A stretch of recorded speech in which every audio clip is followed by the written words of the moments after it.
அன்பான நண்பர்களே, இதை விட பயங்கரமான விஷயம் என்ன தெரியுமா? அல்லதீன யக்குலூன ரிபா, வட்டி சாப்பிடக்கூடியவர்கள். லா யகூமூன இல்லா கமா, கியாமத் நாள்ல எப்படி தெரியுமா எழுப்பி வருவாங்க? கமா யதகப்பதுஹு ஷைத்தானு மினல் மஸ், பேய் பிசாசு பிடிச்சவங்க.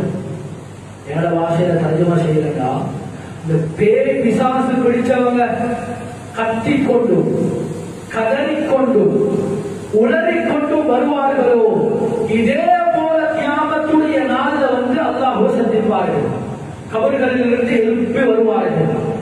இந்த ஆயத்துக்கு கீழாலையும் இப்னு அப்பாஸ் ரலியல்லாஹு அன்ஹு மிக பயங்கரமான ஒரு விஷயத்தில் தான் தெரியுமா? உலகத்தில் யார் வட்டி வாங்கல் கொடுக்கல் வாங்கல் செஞ்சு கொண்டிருக்காங்களோ இவங்க லக்கியல்லாஹ யௌமல் கியாமா மஜ்னூனன் யஹ்தி, கழுத்துகள் வளைஞ்ச கழுத்துகள் உடைஞ்சு கத்திக்கொண்டும் கதறிக்கொண்டும் இருக்கக்கூடிய பைத்தியக்காரர்களாக வந்துதான் அல்லாஹ் கியாமத்துடைய நாளில் சந்திப்பாங்க. கண்ணியமான சகோதரர்கள், என்பார்களே, கொஞ்சம் யோசிச்சு பாருங்க. நானும் மௌத்தாகத்தான் போறேன், நீங்களும் மௌத்தாகத்தான் போறீங்க.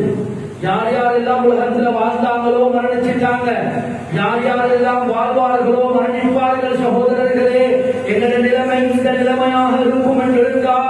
கியாமத்துடைய நாள் கண்ணியமானவர்களே எப்படி அல்லோல கல்லோலமாக மாறும். அந்த நேரத்தில் சகோதரர்களே திருப்பி கண்ணியமானவர்களே தௌபா செய்ய முடியுமா? அந்த நேரத்தில் சகோதரர்களே பாவ வீழ்ச்சி பெற முடியுமா? ஆக கண்ணியமானவர்களே, இந்த பயங்கரமான பாவத்திற்கு நாங்கள் தௌபா செய்ய ஆகும். இந்த பாவத்திலிருந்து தவிர்த்து கொள்வது எப்படி? இந்த வட்டி என்ற பாவத்தை ஒரு ஊர்ல இருந்து இல்லாமலாக்குறதுக்கு என்ன செய்யணும் என்ற விஷயத்தை இன்ஷா அல்லாஹ் அடுத்த வகுப்புகள், அது பைத்துல் மால உருவாக்கப்படணும், அது முறையாக பைத்துல் ஜகாத் உருவாக்கப்படணும், அது சதக்கா தான தர்மங்கள் கொடுக்கக்கூடியவர்கள் ஆர்வம் ஊட்டப்பட்டு அதிகமாக சதக்கா தானம் செலுத்தக்கூடியவர்கள் ஒரு ஊர்ல உருவாக்கப்படணும். இன்னும் பல விஷயங்களை இன்ஷா அல்லாஹ் அடுத்து வரக்கூடிய வகுப்புகள்ல இந்த பாவத்தை இல்லாமலாக்கிறதுக்காகவே இலங்கையில பல பகுதிகளில் திட்டம் போட்டு பல